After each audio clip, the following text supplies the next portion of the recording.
why you value people. I firmly believe anything great that's ever been done has been done through the vessel of another person. But oftentimes we live in this world and it's so transactional, right? A person can speak to you and they're not even waiting on a response.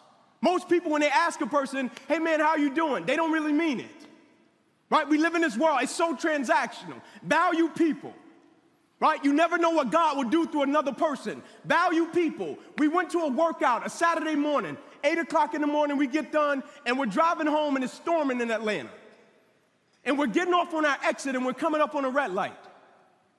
And we're coming to a stop and a truck comes by us, big truck. And it sends water our way, and me and my son, the truck shakes a little bit, and so I drive with one hand.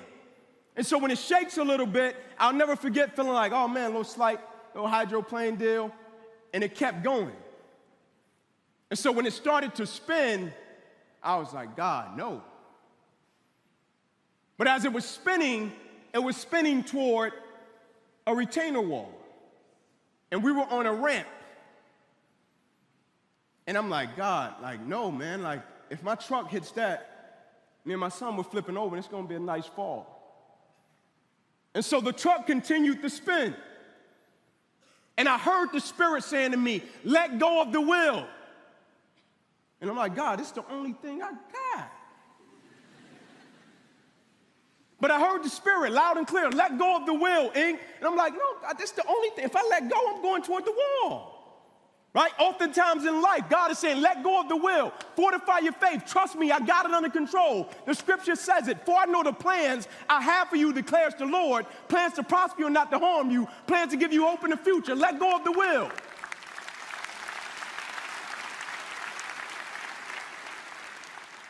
And so as we continue to spin, it's like, all right, God, I let it go. And when I let it go, my son said, Dad, I feel like we're about to die. And the truck hits the wall. And instead of flipping over, it flips back in the opposite direction. And when it flips back in the opposite direction, we land upright after rolling a couple times. I get out, I get my son out. My son is crying. And as I'm trying to get him situated, I'm trying to call my wife. And as I'm trying to call my wife, cars are going by. And I get through to my wife and say, hey, babe, me and Ink had an accident. Can you pick us up? We're here. She was like, no problem, I'm on the way. And as soon as I hang up the phone, a white car drives up. And it's storming.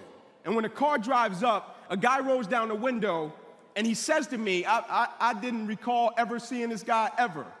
And so I'm not one of these guys, I go everywhere and somebody knows my name. And so the guy pulls up, his window rolls down, and he says loud and clear, hey, Ink, are you good? I was like, yeah. We good. He was like, I'm gonna pull over, man. I'm gonna help you and your son get out of the rain. And when he pulls over, I walk up to his car. I was like, man, if you don't mind, I just wanna put my son in the back seat, get him out of the rain. He was like, no, you get in too. And so as I was getting in, my son says, hey, Dad, your arm is bleeding.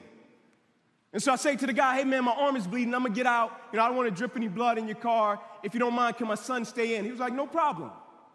And so the guy gets out with me, and so I'm standing there, and I'm trying to process what happened. We just flipped over a few times. I'm trying to process it.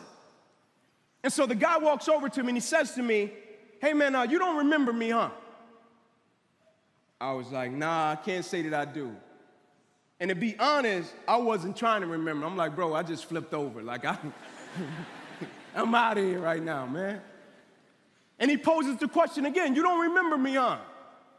I was like, no, I can't say that I do. He pulls out his phone and he puts it in my face like, bow. He's like, look at this picture. And it was me and him in the airport. He said 2020 was the roughest, toughest, darkest year of my life. I was coming through the airport and I saw you. And he said, I didn't want to bother you. And I was like, man, just going on about your business. He said, and I stopped. And when I stopped to talk to you, like you were nice as all get out, you encouraged me, you prayed for me, man, you stopped. And he said, when I walked off, I said to myself, like, God, please let me see him again. I just want to be of service and help him if I ever see him again. And he said, as I was getting off the exit today and I saw you, I was like, God, I know that's not Ink. And when I saw him, I was like, God, you cold-blooded.